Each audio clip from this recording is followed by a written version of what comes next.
Hey everyone, here's my 1 minute and 40-second tutorial on how to make these manicure mitts. They're that fast and easy. So here's what they look like when they're done. And here's my Cricut cutting them out because I love it. You can see I use it all the time. There's little bits of fabric all stuck to my mat there still. Okay, so you'll need 8 pieces, 4 for the insides and 4 for the outsides, 2 facing each direction for each. Place your internal and external right sides together, and you're going to sew the wrist parts. Keep 2 pieces that are facing the same direction and leave 2 inches is what I'm doing right here. Leave a 2-inch opening at the wrist on 2 of the pieces for you to turn.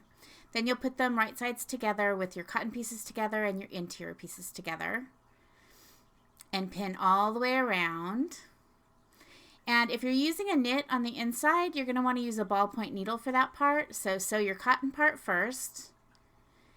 And once you get that done, so start at the wrist, go all the way around to the other side of the wrist, and then stop, do your second mitt, and then change your needle out, which is what I'm doing here, to a ballpoint needle to sew the knit part.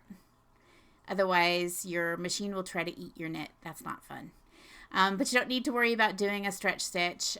It'll be fine. So clip into the corners and clip all of your curves and then turn it right side out. Iron it really well and iron your